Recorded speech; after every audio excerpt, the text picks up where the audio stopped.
নিরাপত্তা প্রধান আলী লারিজানিকে হত্যার প্রতিশোধে উন্মুক্ত ইরান এবার ছুড়েছে ক্লাস্টার বোমা। পুরো ইসরায়েল এখন ধ্বংসের নগরীতে পরিণত হয়েছে।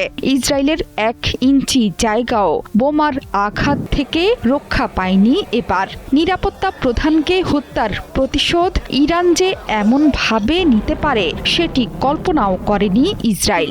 বাস্তবে সেটি করে দেখালো তেহরান।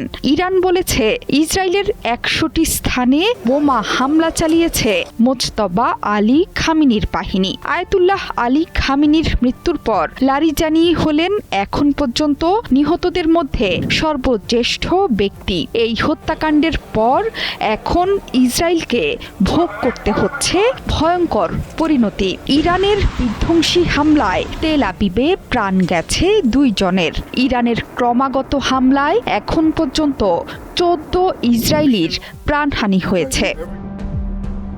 মঙ্গলবার রাতে ক্লাস্টার বোমার আঘাতে কেঁপে ওঠে জনবহুল এলাকা তেল আবিব। শহরের অন্তত 100টি লক্ষ্যবস্তুতে হামলা চালিয়েছে তেহরান। ইসরায়েল বলছে ইরান বারবার ক্লাস্টার ওয়ারহেড ব্যবহার করছে।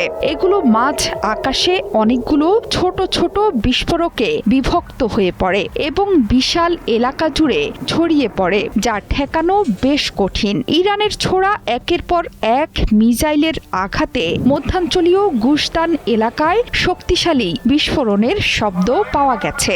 ধীরে ধীরে সকালে ফুটে ওঠে ধ্বংসের চিত্র। ইরানের হামলায় ক্ষতিগ্রস্ত হয়েছে বহু ঘরবাড়ি। রাস্তায় রাস্তায় তৈরি হয়েছে বড় গর্ত বা ফাটল। পুড়ে ছাই হয়ে গেছে যানবাহন।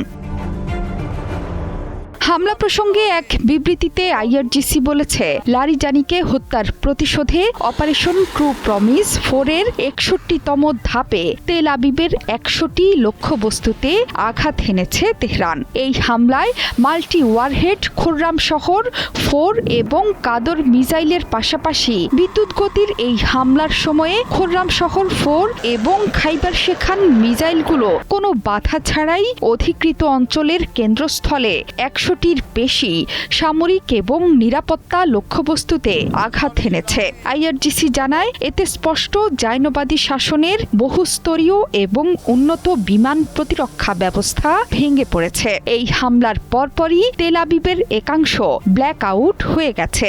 এতে উদ্ধার তৎপরতা চালাতে গিয়ে কঠিন বাধার মুখে পড়েছে তেল আবিবের উদ্ধার কর্মীরা।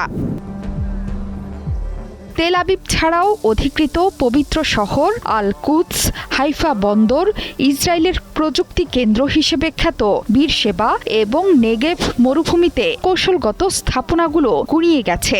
এক বিবৃতিতে আইআরজিসি জানিয়েছে শহীদ আলী লারিজানি এবং তার সঙ্গীদের হত্যার রক্তের প্রতিশোধ নিতে ইসরায়েলের মধ্যাঞ্চলেও হামলা চালিয়েছে ইরানি বাহিনী। শুধু ইসরায়েলি নয়, পুরো মধ্যপ্রাচ্য জুড়ে তাণ্ডব চালিয়েছে ইরান।